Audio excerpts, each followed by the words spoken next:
Hi, BookTube. Welcome to Jackie's Learning Corner. I am Jackie. So last month I did the Spring as Sprung tag. So this month I'm going to do the Spring Cleaning tag. So you guys know the drill. We get a series of questions, and then all our answers to these questions are book related, and in this case also spring inspired. Okay, so question number 1. The struggle of getting started. A book or book series that you have struggled to begin because of its size. And I have more books than I'm in the middle of, more books and series than I'm in the middle of, than books that I'm. Well, although I probably could have. There are probably some books, standalone books, that I probably could have answered this question with, like. I'm trying to think of one. I can't think of one that I can't think of it at the moment, but I'm sure there are plenty of books that standalone books that I've struggled to start because of their size. And of course, I can't think of it, so I'll just give you the answer I was gonna say, which is actually not one I'm struggling to get started, but one I'm struggling to continue with because of its size.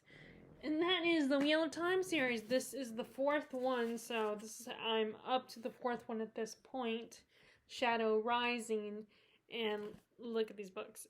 And then there's also, in the back of my mind, I'm also thinking about the slog that everyone tells you about, where in the middle of the series there are some books that are boring and not the most, and they're kind of boring and tedious and just repetitive, I guess. I don't know. But this is one of those, it was like the first book was very much an homage to Lord of the Rings. But after the first book, it does do its own thing. Some people that have not read the whole series and only go by the first book and then immediately dismiss it because it's trying to supposedly copy off Lord of the Rings. If you actually read the rest of the series, you realize it does do its own. It is doing its own thing.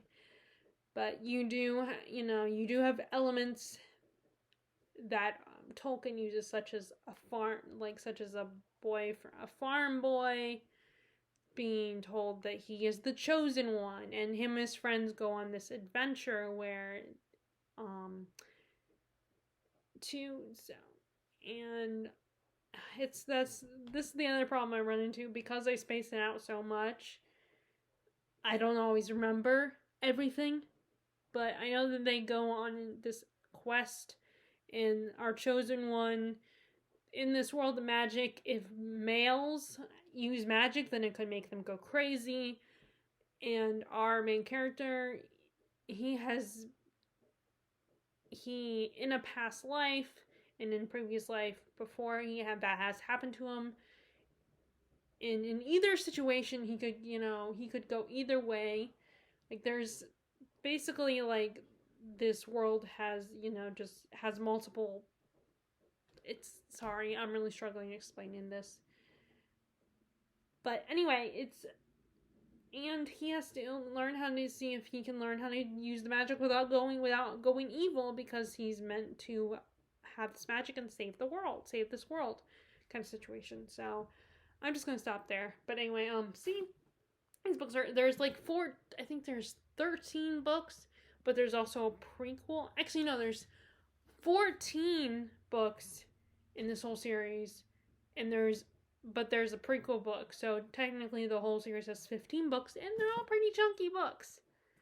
So it's very intimidating. Like I said, I constantly hear about the slog in the series, and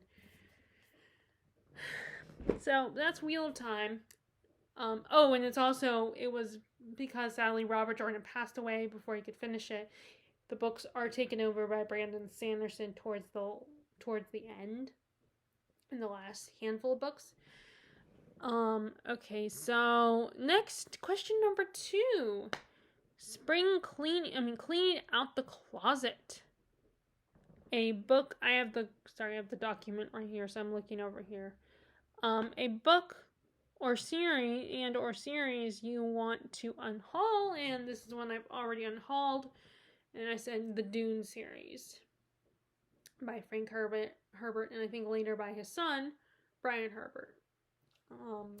This is a sci-fi series, and it's just like, I thought it had a lot of cool ideas, and I enjoyed the first two books, and I think it was really, and I think because it wasn't so bogged down by the science aspect of science fiction, and it had a little bit of fantasy element to it, I think that's why I enjoyed it a lot, enjoyed it a lot more, because sometimes the science, stories, sci-fi that is actually heavy with the science parts can be very confusing and overwhelming, and it's hard for me to get into it. So I've DNF'd a lot of more science-oriented science fiction. And this, but by the third book, I was getting very, I wasn't as excited to read the third book. And, I did get very far into the third book, and I probably, if I had been motivated, probably could have finished it. But by the last chunk of the book, I was just very mentally exhausted and was ready to jump into another book. And I didn't want to leave it there on my shelf, because I generally just didn't want to read it anymore. So, and I knew it would just be sitting there on my shelf. So I decided to DNF it. I'm sorry if you're a fan of Dune. But yeah, that I have already unhauled that series. So hopefully someone else will find it and will enjoy it. Or, I mean, who knows, that someone might come across it that really loves Dune, has been wanting some copies of Dune. But anyway, so that's the series I've unhauled. Okay, next is opening. This is number 3, opening windows and letting fresh air in. A book that was refreshing. And Anne of Green Gables by Ella Montgomery. First off, I think any middle grade book can be very refreshing after reading a bunch of hard and intense adult books. And I mean, unless you're, a romance fan, where I feel like there are a lot of romances that are very refreshing because they're light and fluffy stories, not all of them. Some of them can be very serious and dramatic, but I do think a lot of them can be very light and fluffy and fun, but I don't read a lot of romance. So the next best option for an answer for this question is a middle grade, and this Anne of Green Gables. And it's just a coming of age story, and this girl just growing up, and, this orphan girl being raised by a brother and sister, and just growing up in the world, making friends, and getting lost in her own imagination, and it's cozy and fun and heartwarming, and it's not too serious. It's very much a palate cleanser, I think. It's so much fun and fluffy, and who doesn't love Anne? I mean, there might be some people that might find her annoying, like some of the characters do, but I love her, and it's so much fun. It was nice to read something like this. And I read the second book last month, and that was fun too. So this is my refreshing read. Okay, so next we have question number 4, which is washing out sheet stains, a book you wish you could rewrite a certain scene. And I didn't have an answer for that one. When I've done this question, I don't think I've ever really had an answer for this one. I mean, I might have come up with, in the past, I might come up with books that I would like to rewrite. I don't know, but I don't have an answer, so. But if you guys do this tag, maybe you'll come up with an answer. Okay, so question number 5, throwing out unnecessary knickknacks. A book in a series that you didn't feel was necessary. Again, I don't have an answer for this one either, because I can't think of. And I think part of the problem is a lot of times the series, I space them out so much that I don't remember everything of the book. So I don't know if there's any series where I feel like the book was unnecessary in the series. So yeah, I don't have an answer for that one either. Okay, number 6. Polishing the Doorknobs. A book that had a nice clean finish. And what did I say for that one? I picked Persuasion by Jane Austen. And I feel like a lot of Jane Austen's novels probably you could say they have a nice clean finish. They are romances, so they're so I do read some romances, but it's also a commentary on English society at the time anyway. I feel like a lot of times her books are more than just the romance. And not all of the books that she's written, not all of her novels are focused on the romance anyway. But the romance is a big part of a lot of her books. But I feel like it has a very happy ending. The girl and the guy finally get together, and and our main character Anne finally gets the life she wants, and finally figures out what she wants. And it's just it's a very happy ending.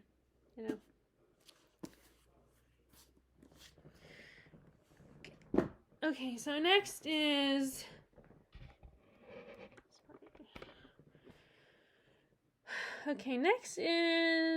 number 7, reaching to dust the fan, which I have never done this before. And I don't have one of those. And I don't have one of those dusters where you can stretch it out to reach a fan or anything. So I don't know if my fan is. I'm sure my fan is dusty. I mean, you could probably use a good one, but I've never, And even if it was above and it's not above my bed, so I couldn't stand on my bed. And even if I could, I would probably fall. Because the one time I tried to help my dad in putting a light bulb in I have the lights, those overhead lights that it's like a hole in the ceiling and where you put the bulb in there. And when I tried to help my dad by helping him out with that, putting a bulb in, I couldn't stand up. I kept falling, or not falling, but I just was losing my balance really quickly. So even if my fan was above my bed, I couldn't do it. So when I looked at this question, it did make me think maybe we should talk to my mom about dusting my fan though. Anyway, so a book that tried too hard to relay a message, and I struggled with coming up with an answer, and the best I could come up with was one that's kind of a cheat because I have not read the whole book, but I've only seen the adaptations, but I have started this book. But I do feel like I understand. I get the message. And that's Little Women by Louise May Alcott. I am enjoying this. I love this. I do love what I've read so far of this book, and I do love the story going by the adaptations. But I feel like there's a bit of a sweetness in All About being good and very moral. Like these daughters are very much so morally perfect, almost not morally perfect, but there's very much this whole agenda of morality and being good all the time and being always doing the right thing and willing to make sacrifices. And of course this is during wartime, so this is during the Civil War, so I guess I understand why they're doing that. But the girls are almost too perfect. Even though yes, they can, the younger two girls, two of the girls can at least act like brats and stuff, but sometimes it's just too much. It's almost they don't always feel authentic what I've read so far. But also this was written for younger readers too, so that could be it also. But I still love it. I just do feel like there's a little bit of a moral message in this book. Okay, I'm sorry if I hope you guys, sorry, I know it's kind of a cheat, but it's the only answer I can come up with, and I wanted to give you some kind of answer, and I've read enough that I feel like I can understand the message. Okay, question number 8. This is the last one. Tiring yet satisfying finish of Spring Cleaning. A book series that was tiring yet satisfying to get through. And I couldn't think of a series. I mean, there are some series that I do feel like it felt like it took forever for me to read, but I couldn't think of them at the moment. And then a lot of, and I don't necessarily feel that they were exhausting. So this is again another cheat, because this is a book that's not a series from a series, but I went ahead and chose a standalone classic, The Count of Monte Cristo, which I'm obviously already rereading. This took me years to read. And it wasn't until I finally decided, okay, I'm going to buy the audiobook and listen to the audiobook. But this was in a different edition, the Oxford World Classics edition.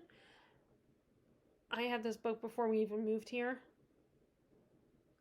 So I had started even before then, and it took me so long to read, and I did when... So it was such a relief when I finally finished it. And I did enjoy it, and I absolutely love this book. But it's over 1,000 pages. And I already have trouble even committing to a, 500 plus page book. I know some people would think, oh, that's not that hard. But I very much struggle with 500 plus page books. I mean, it took me a long time to even read Peace and Turmoil, because it's in the 800 page mark, which is a great book by Elliot Brooks. Really cool. And she also has artwork in there too. So, but yeah, so this took me a long time, and it did help listening to the audiobook, where I was finally able to read the whole book. And so yeah, it's kind of a cheat here. It's not part of a series, but it was satisfying to finish it, and it was a bit tiring. But I mean, at the same time, I did love it though. It was so good, and it's one of my favorites. And like I said, I am rereading it. But again, even if I have actually accomplished reading of these 1,000 page books, it still takes me a long time to read it, because then I'm just thinking about all the other books that won't take me as long to read. So one day I'll break the habit. I don't know when, but anyway. Maybe I should. But anyway, so that is the spring cleaning book tag. So if you guys like this video, please give it a thumbs up. Click subscribe if you hadn't. I will tag some people to do this tag.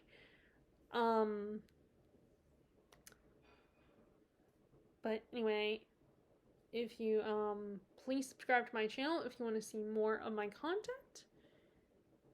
And I hope you guys are enjoying your reading, and feel free to do this tag, whether I tag you or not. It's kind of a fun tag. So I will talk to you all later. All right. Bye!